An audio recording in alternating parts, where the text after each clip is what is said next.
I think Joe Flacco is better than Joe Burrow, man. Cam, what you want to say to that? You just trying to push my buttons. It's not gonna work. I'm not trying to push your buttons. He actually had more yards. Pause. So that makes them better. You would. I'm So let me saying, ask you this: yeah, if we got a football team right now, you start your is your football button season. pushed? Pause. Yo, straight, yo. Yeah. That's nasty work right there.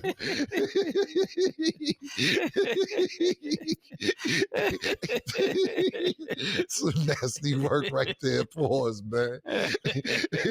Anyway, if we're starting a football team today, you're saying you're going to pick Joe Flacco over I'm Joe Burrow? just saying that game, Joe Flacco looked better. I'm agreeing with that. I didn't say that, but you said that Joe Flacco is better than Joe Burrow, and I was actually. We only going on week one. We're going on week one. This is what Stat was telling me yesterday. So are we keeping that energy?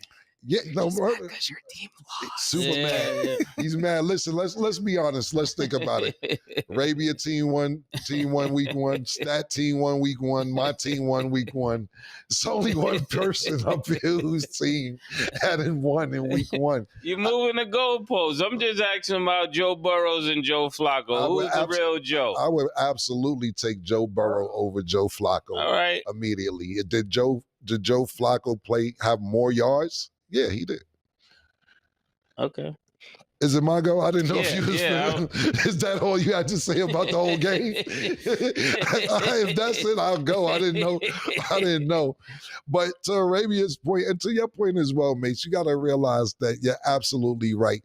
Even with all the pass protection he had, Joe Burrow only had 113 yards. But I'll tell you this much, man. I'd rather take an ugly loss than an ugly win than a pretty loss.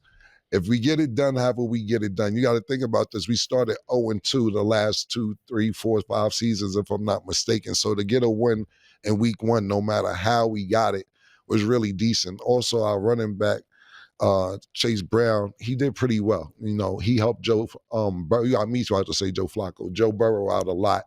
And we didn't play well at all. And it came down to special teams, missed field goals, missed extra points, etc. But I'll take the win instead of let's say, for instance, right? Patrick Mahomes was doing all type of fly shit out there the other day. Looking like a globetrotter. Yeah, throwing the back. Yeah, but he didn't win. And he looked pretty, though. His shit was pretty. So you'll say you rather have pretty loss than an ugly one? Is that what you said? No, I really don't care about this game because they didn't have Shedeur out there. So realistically, I'm not watching the Browns until they put Shedeur in the game. I just looked at the stats, honestly. But when it comes to the Browns, if Shedeur is not playing, I'm not watching the Browns. And I'm going to start the petition, for real. I was just about to say that. Are we protesting? Yeah, I'm protesting. I'm not mad at it. The Browns ain't get it together since that's another nigga, the Brad News Browns. Them niggas too. They haven't been getting it together since I don't even know the last time. Since Jim Brown might have been playing. I have no idea the last time the Browns actually won. But if we're starting a petition, I'm down with that petition. Imagine you're 21 years old, you super fly, you could play football, you come from a family of football. They put a nigga in there 40 years old over you. You're probably going to be upset about that. Yeah, well, I believe, this is what I believe. I'm a Joe Flacco fan, actually. Me too, but I mean, I got to say what it is. You know? Yeah, and you know Shedeur, that's like my little nephew. It has nothing to do with Shedeur, but what I'm saying is this. You got to think about this, right? The Baltimore Ravens actually who Joe Flacco won the Super Bowl with, got rid of Joe Flacco for Lamar Jackson, which Lamar Jackson still hasn't really proven himself to me, and I'm a Lamar Jackson fan. In the playoffs, anytime it's a tight situation with the Ravens, even the night before last on Sunday night game, when it's tight situations, he never overcomes a tight situation. Pause. And you get rid of Joe Flacco, which you said he's older. Of course, you're going to take a Lamar Jackson, but people forget when Deshaun Watson got hurt a couple years ago, they had Joe Flacco in, and Joe Flacco played really well when when Deshaun Watson went to Indianapolis, played well as a backup again last year. So for him to be starting, I think Joe Flacco would be great backup for any team. But I have to agree with you. Yeah. Him starting, Yeah, that's disrespectful, though. I ain't going to say, I mean, he has experience. Think about this, but you saying he's 40. How'd you think Aaron Rodgers looked? the other day. He's 41. Yeah, and Rodgers looked cool. I mean, but when it comes down to Shedeur, I'm just thinking about that. Like, realistically, last year I was, Joe Flacco, pause. But in the year before that, every time he got on the team, I was excited that he was on the team. But when it comes down to Shedeur, I just can't do that. I understand that. Not in disagreement with you. I'm just saying, I'm not even, of course I'm rooting for Shedeur. I want Shedeur to be out there as well. But we're talking about 40-year-olds. And you talk about Aaron Rodgers, 41, Joe Flacco, 40. As much as people love Aaron Rodgers, and I'm not going to discredit his MVPs because he has 4 league MVPs. Yeah. You have the same amount of Super Bowls as Flacco. Yeah. You both got one as starting quarterback. And that's really the ultimate goal, to be a Super Bowl champion. What do you think, Stat? Your old 40-year-old lady just take your spot. Do I speak? Yeah, I want to know in real time your answer. How you feel about that? Do I speak? You get a 40-year-old chocolate lady, put her right here. Say, well, she was good on ESPN. How do you feel? Oh, that's a good one. I mean, of course you're going to feel some type of way. What would you say, You just got to do better when the opportunity presents itself. That's all you can do. Is it black woman power still? I mean, black magic? What does that have to do with anything? All right, I'm just wondering. If it's anything, Murder, if you're going to make the same comparison, which I like, it would be a white lady. Yeah, 40-year-old white lady. Right in your spot. Would you be paused? You be tight? Interesting. Yeah, I don't know. You wouldn't feel no way? I don't know. Yeah, right. Would you feel a way? Somebody who's in your spot?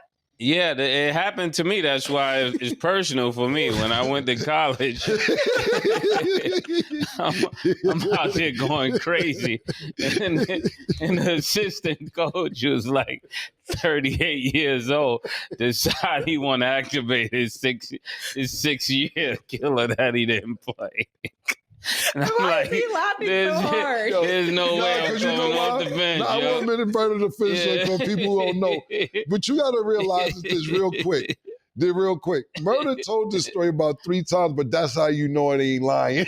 And that's how you know it bothered him. He's there in college as a freshman. And then the assistant coach who's like 28 years old. And you're not fully developed when you're 18. He's like 34, man. Okay, yeah. And then he walks on the court with, the wrong shorts on and everything. You like, bro, what are you doing? He's like, this is how you run the play. You're like, what? I'm out of here, man. Yo, come pick me up. I'm out of here. That's what made you quit school? I said, I'm never going back. Yeah, never going back. Yeah, I think I told you that. Yeah, you told me that. First of all, you told me personally. Yeah, but you said it on the show for like 6 seasons. You told it at least one time. This is exactly it. Yeah. I will say though, to that point, things like that literally start like villain origin stories. So it's like when you see that and you know that you just have to sit there and watch, you have no choice but to like come back even stronger. Yeah, so turn up. That's the way that I look at it in a positive light, even though that is frustrating. He knows what he's capable of when the opportunity comes. Listen, man. Listen, and just giving y'all some shit from yesterday. Did you see Aaron Rodgers' post-game press conference? About the Jets. He said, how you feel today? He said, I'm just happy to be anybody in the whole Jets organization. Because I know a lot of people over there thought I still couldn't play football. So anything related to the Jets, I'm happy to do pause to beat them niggas. Yeah. So and be revenge out there. Niggas feel away. Yeah, it's revenge season. Yeah, it's kind of ruthless because even his relationship with Garrett Wilson when they were playing on the same team, you would think that they were inseparable. Garrett Wilson had an interview where he was saying he hadn't even spoke to Aaron Rodgers since he did move. So at that point, it was personal. When it's personal, you got to show up, and that's exactly what Aaron Rodgers did. So shout out to him. And then also shout out to Shedeur. You guys never know what's going to happen.